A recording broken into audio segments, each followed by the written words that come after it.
इस दुनिया में जो लोग हिम्मत नहीं खोते, सफल होने के रास्ते उनके कभी बंद नहीं होते। आज एक ऐसे वेटर की कहानी सुनाऊंगा जिसने करोड़ों की कंपनी बना दी। नमस्कार, मैं Vivek Bindra, founder and CEO बड़ा बिजनेस .com।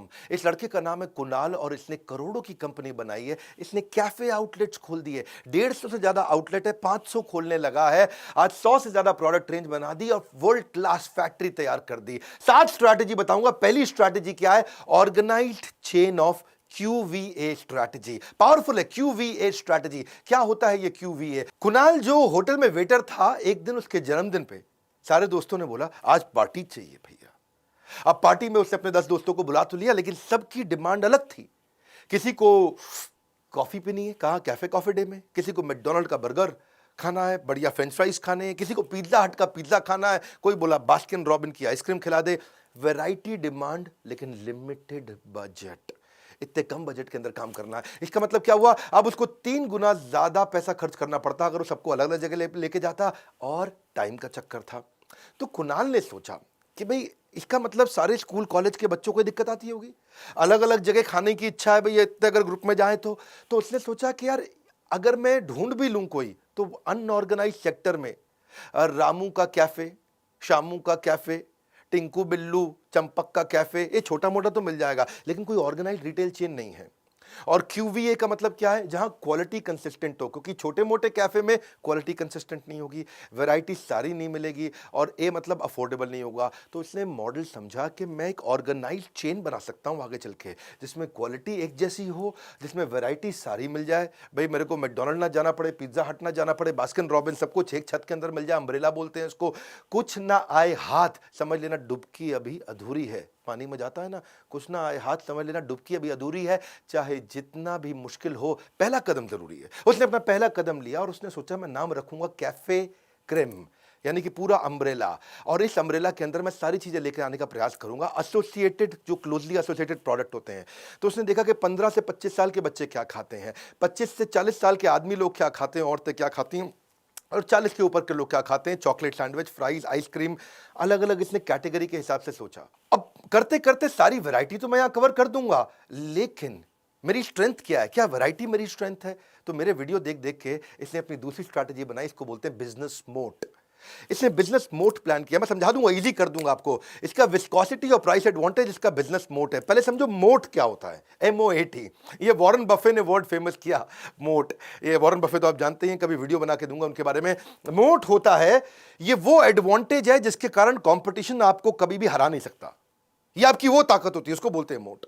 पुराने जमाने में जो किला हुआ करते थे, बड़े बड़े किले होते थे, महाराजा लोग उस किले के आसपास बड़ी गहरी खाई सी खोद दिया करते थे कि अगर कोई आकर के शत्रु हमला करेगा तो खाई को पार नहीं कर पाएगा आसानी से।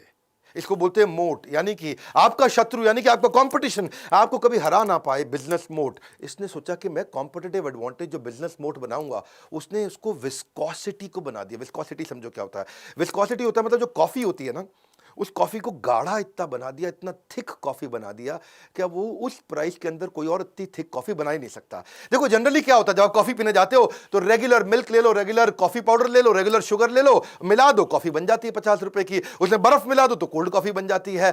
लेकिन उसमें रेशियो किसी को मालूम नहीं भाई कितना डालना है, इसमें बर्फ कितनी डालनी, कॉफी कितनी डालनी, चीनी कितनी डालनी, दूध कितना डालना, पानी कितना डालना, रेशियो मालूम नहीं लोगों को। तो उससे रिस्क रहता है किसका? टेस्ट का और हेल्थ का। टेस्ट मतलब अब पता नहीं आपने कॉफी कितनी डाली तो स्वाद हर बार एक जैसा आएगा नहीं, और अगर बर्फ ज्यादा डाल दी तो गला खराब है, हेल्थ का भी रिस्क हो गया। फॉर्मूला समझो, फॉर्मूला क्या है? नो गारंटी ऑफ प्रोसेस मतलब नो गारंटी ऑफ क्वालिटी। अगर प्रोसेस की गारंटी नहीं है, कॉफी कैसे बनेगी?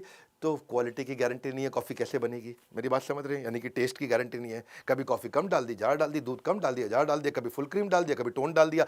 प्रोसेस की गारंटी नहीं तो क्वालिटी की गारंटी नहीं। अब इसने कहा कि मैं इसको ठीक करता हूं। तो कुणाल अपनी नौकरी में अर्निंग और लर्निंग दोनों कर रहा था। उसने क्या किया? उसने वहां पे अपने होटल के अंदर रेसिपी को सीखा जिससे टेस्ट मिलता है, और प्रेजेंटेशन स्किल को सीखा जिससे सेल्स मिलता है। रेसिपी से टेस्ट और प्रेजेंटेशन से सेल्स, दोनों चीजें उसने होटल में सीख ली। अब इसने सोचा मैं कैफे क्रेम चालू करता हूं, और इस कैफे क्रेम के लिए इसने कॉम्पिटिटिव एडवांटेज मेरे वीडियोस देख देख करके बड़ा अच्छा बिल्ड किया। आज देखो 150 आउटलेट खोला, दम है ना आदमी में, कि इसने कूका कैफे अपनी लॉन्च कर दी।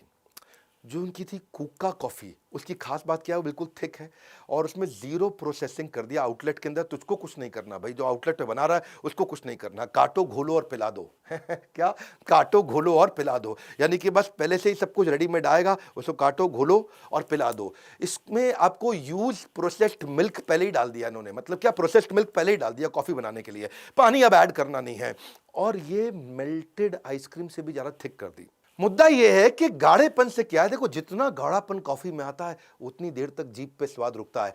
Higher viscosity, longer the taste, जितना गाढ़ापन होगा उतना जीभ पे स्वाद रुकेगा। तो इसीलिए कुक्का इनका फेमस हो गया। कुक्का इनकी कॉम्पिटिटिव एडवांटेज, जो विस्कोसिटी है ना, कुक्का की गाढ़ापन है, वो उनकी स्ट्रेंथ बन गई। इसलिए अब कस्टमर आता है कुक्का कुक्का करता है जी, क्या करता है, कुक्का कुक्का इतना फेमस हो गया, ओए चल कुक्का पी के आते हैं, ओए कुक्का पी के आते हैं। अब कुक्का दिमाग में घुस गया लोगों के, बस एक आइटम के लिए कस्टमर आता है, बाकी भी खरीद के जाता है। मेरी बात समझ लेना, ये होता है कॉम्पिटिटिव एडवांटेज। एक चीज आपके पास ऐसी होनी चाहिए जो किसी के पास ना हो। मेन मुद्दा पता है क्या है कि ना कोक का फॉर्मूला किसी को मालूम है, ना कुक्का का फॉर्मूला किसी को मालूम है। कोक कैसे बनती है वो भी नहीं मालूम, और इसने अपना कुक्का कॉफी बना दी, उसका फॉर्मूला भी किसी को नहीं मालूम। देखो, अगर आपको भी है ना बिजनेस करने का सुरूर, तो आप भी आइए हमारे साथ, आईबीसी बनिए जरूर। अगर आपको भी ऐसे स्टार्टअप बिल्ड करने हैं जैसे इसने किया कुणाल ने, तो आप भी बोर्ड लाइन नंबर पे फ़ोन करके ज्वाइन करिए, हमारे को पता करिए कि मैं अपने स्टार्टअप शुरू करना चाहता हूँ।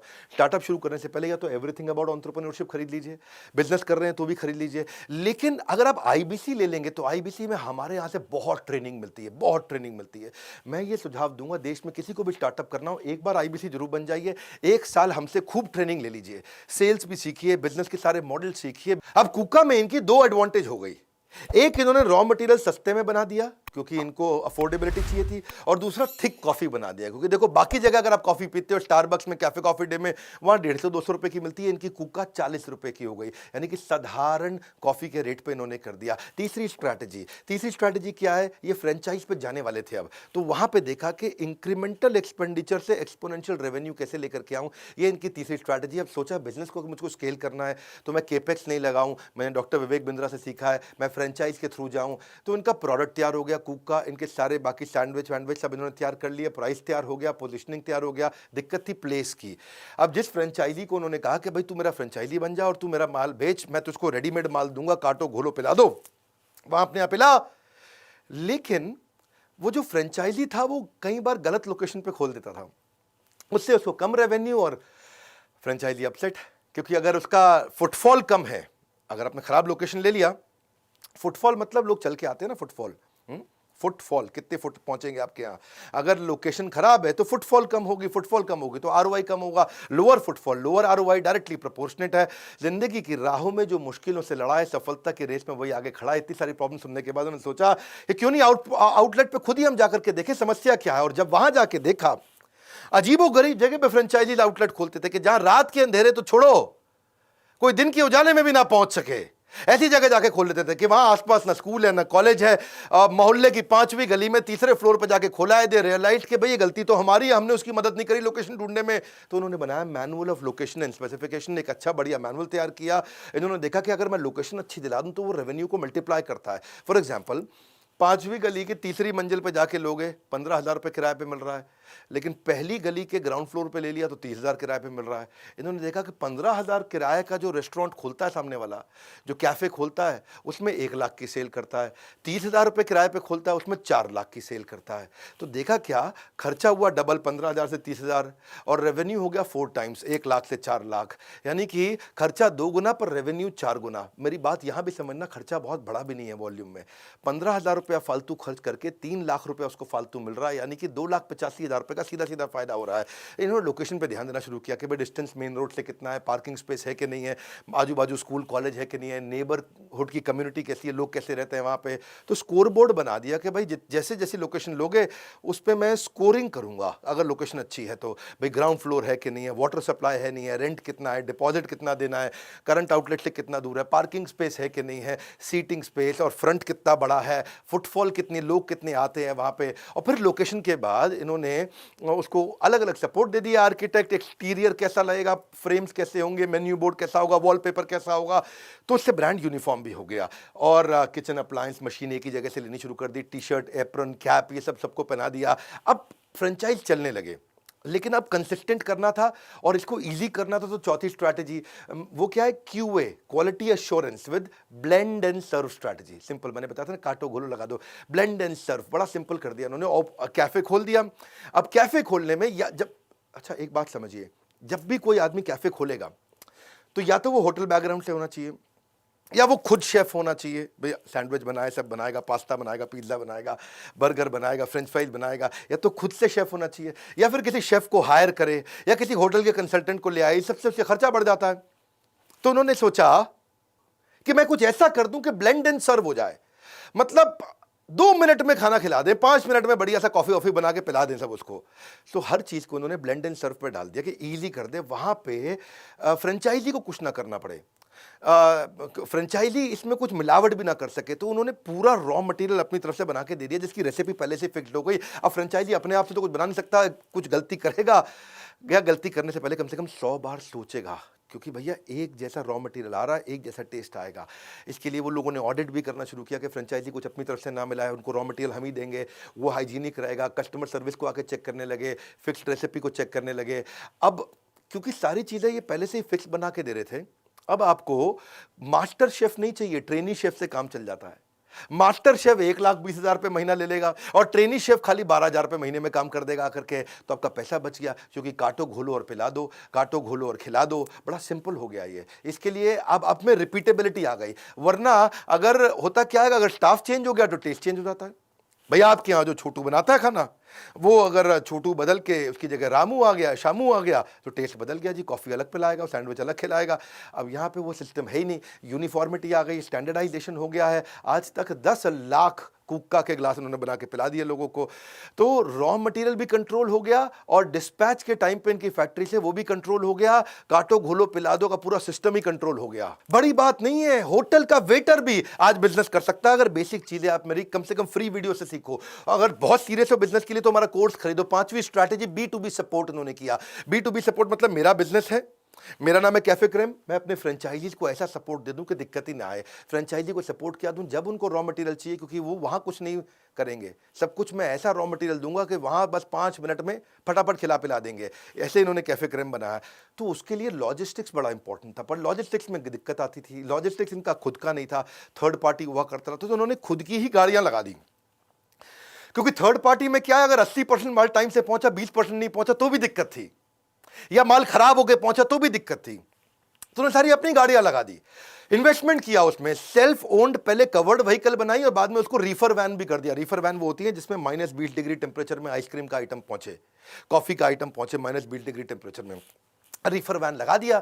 अब उससे उसकी शेल्फ लाइफ बढ़ गई, प्रोडक्ट की टाइमली पहुंचने लग गया। इसको बोलते हैं B2B support, business to business support. अब देखो शेल्फ लाइफ अगर आइटम की बढ़ गई, बाकी आइटम कोई कॉफी की है वो हफ्ते भर में 9 दिन में खराब हो जाएगी, 9 महीने तक चलती रहेगी। रॉ मटेरियल टाइम से पहुंचा, इससे वेस्टेज कम हो गई और थर्ड पार्टी पे कोई डिपेंडेंसी नहीं है, इन्होंने खुद ही करना शुरू कर दिया और मटेरियल की शेल्फ लाइफ तो अपने आप कंट्रोल में आई गई।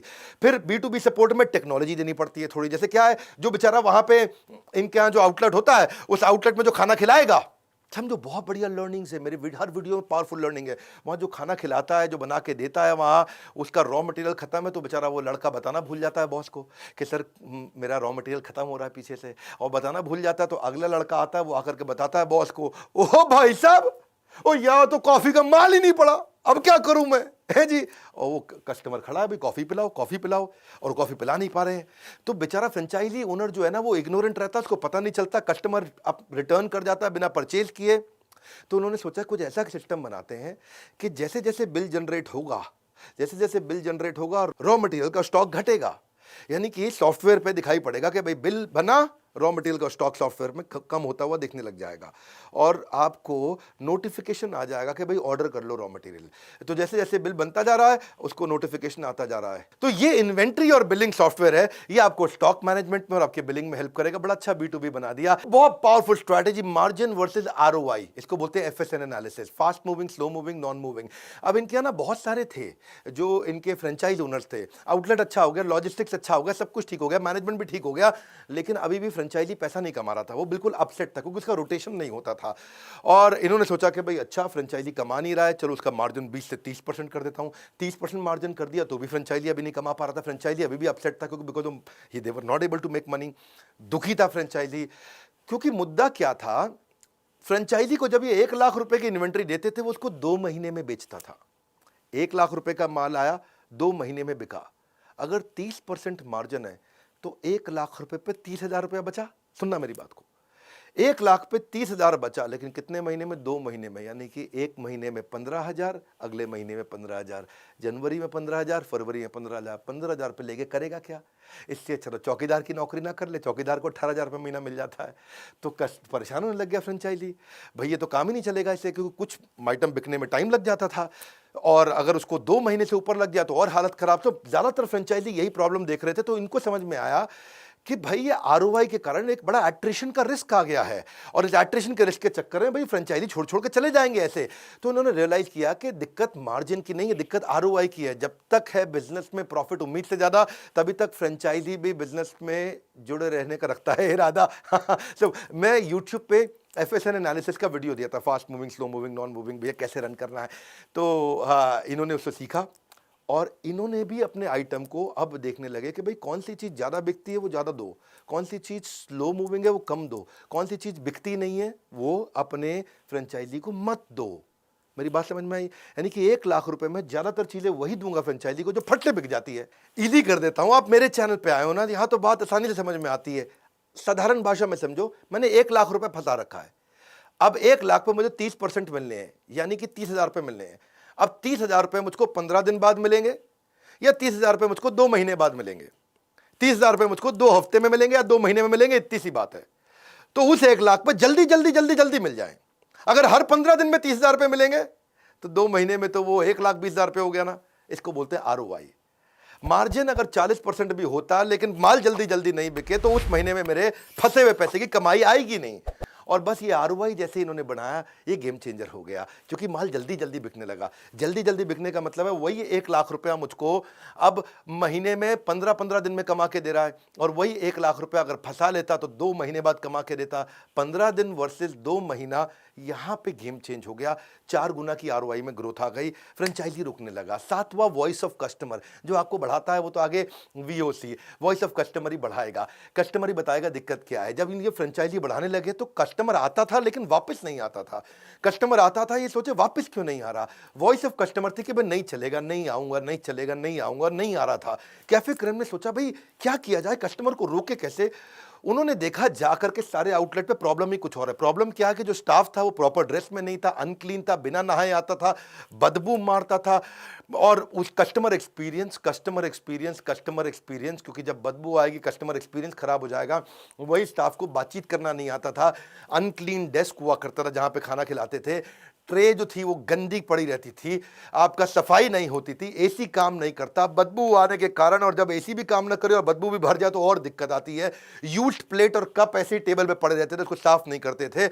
तब इन्होंने कंप्लेंट रिड्रेसल मैनेजमेंट प्रोसेस चालू किया कि भाई कस्टमर मुझको कंप्लेंट कर सके। कैसे करेगा, वहां बड़े बड़े बोर्ड लगा दिए कि भाई हमारे को ईमेल कर दो या फोन पे कंप्लेंट कर दो, और एक स्पेशल टास्क फोर्स बना दी कंप्लेंट मैनेजमेंट सिस्टम के लिए। और अब कस्टमर उनको वेबसाइट से, ईमेल से, कॉल से कंप्लेंट करता था तो उनकी सर्विस की टीम तुरंत फ्रेंचाइजी को वापस फोन करती थी। अरे गुप्ता जी, आपने हमारी फ्रेंचाइजी ली, आपके यहां से शिकायत आ रही है कि आपके लड़के के यहां बदबू आती है, वो साफ सुथरा नहीं रहता। तो गुप्ता जी घबरा गए और अब इसको ठीक करना पड़ेगा।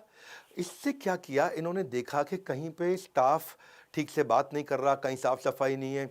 उन प्रॉब्लम से इन्होंने TNA कर लिया, ट्रेनिंग नीड एनालिसिस, कि इनको क्या ट्रेनिंग दे। जैसे ही प्रॉब्लम आएगी, जब भी आएगा क्राइसिस, तुरंत बनाए प्रोसेस। इन्होंने ट्रेनिंग नीड आइडेंटिफिकेशन TNI कर लिया कि इस वाले फ्रेंचाइजी को ये दिक्कत आ रही है, इसकी ऐसे ट्रेनिंग करेंगे, इस फ्रेंचाइजी को ये दिक्कत आ रही है, इसकी ऐसे ट्रेनिंग करेंगे। Training need analysis, training need identification जैसे ही किया तो आपके सबसे असंतुष्ट ग्राहक ही आपको सीखने का सबसे बड़ा सोर्स होते हैं। और हमने भी एवरीथिंग अबाउट एंटरप्रेन्योरशिप में यही किया। जो जो बिजनेस की बड़ी बड़ी प्रॉब्लम है उससे हमने TNA TNI से अपने कोर्स को बनाया। जो जो बिजनेस की प्रॉब्लम है ढूंढ ढूंढ के सारे टॉपिक्स हमने कवर कर दिए। जो भी टॉपिक चाहिए आपको बिजनेस का, हमारे एवरीथिंग अबाउट एंटरप्रेन्योरशिप में हमने डाला। इसके बाहर कोई बिजनेस की प्रॉब्लम नहीं है, इसीलिए इसका नाम है एवरीथिंग अबाउट एंटरप्रेन्योरशिप। बिजनेस करना है या कर रहा है, इससे बढ़िया कोर्स कोई नहीं है, मैं आपको गारंटी दे सकता हूं। बोर्ड लाइन नंबर है, फोन करके पूछिए इसके बारे में, पता लगाइए, हमारे काउंसलर वेट करेंगे आपके कॉल का। इन्होंने किया क्या, एग्जीक्यूशन किया एट फ्रेंचाइजी, रेजोल्यूशन किया एट कंज्यूमर, इससे कंज्यूमर भी खुश हो गया, 48 घंटे में फ्रेंचाइजी को के साथ में एग्जीक्यूशन भी कर दिया। बड़ा सिंपल है, कस्टमर सेटिस्फैक्शन बढ़ा, रीपर्चेज रेट बढ़ा, रेवेन्यू अपने आप बढ़ा, और फ्रेंचाइजी का और इनका ब्रांड ट्रस्ट भी बढ़ा, इससे रिपीट सेल्स आने लगी। और अगर रिपीट कंप्लेन आ रही है सेम फ्रेंचाइजी के पास से, तो उसको वार्निंग दे देते थे, क्योंकि भैया जमाना बदल रहा है, फ्रेंचाइजी तू भी अपने आप को खुद ही बदले, नहीं तो दिक्कत हो जाएगी। अब ये इससे कैफे क्रीम का ग्रोथ बहुत ज़बरदस्त हुआ। यही मैं कहूँगा कि कुणाल की खासियत है कि अपनी लर्निंग पे फोकस करते रहे और इनकी ग्रोथ होती रही। वैसे एक बात है, जो बिजनेस को लेके सीरियस हो उसको ये वीडियो जरूर दिखाइए, शेयर करिए। मैं एक से बढ़कर एक पावरफुल केस स्टडीज बना रहा हूँ। ये तो मेरे ही स्टूडेंट थे कुणाल, जिन्होंने हमसे सीखा, आज एवरीथिंग अबाउट एंटरप्रेन्योरशिप सीख रहे हैं, कंटिन्यूसली अपने बिजनेस को ग्रो कर रहे हैं। एक होटल का वेटर भी कहाँ से कहाँ पहुंच सकता है। फ्री वीडियोज मैं देता ही रहूंगा। किसी बिजनेस पर्सनैलिटी पर चाहते हैं, कॉमेंट बॉक्स में बताइए। स्पोर्ट्स पर्सनैलिटी पर चाहते हैं, कॉमेंट बॉक्स में बताइए। सोचता हूँ कभी जैन समाज, बनिया समाज, मारवाड़ी समाज, इन पर भी वीडियो बनाऊं। सोचता हूं किसी बढ़िया किसी कंट्री, वो कंट्री कैसे ग्रो कर गया, उस पर वीडियो बनाऊं। कमेंट बॉक्स पे आप मेरा साथ देते जाइए, मैं एक से बढ़कर एक पावरफुल वीडियो दूंगा। फ्री में भी वीडियोस, हमारे बराबर के, हमारे से टक्कर कोई नहीं ले सकता। पड़े हो किस चक्कर में, विनम्रता से कोई नहीं है टक्कर में।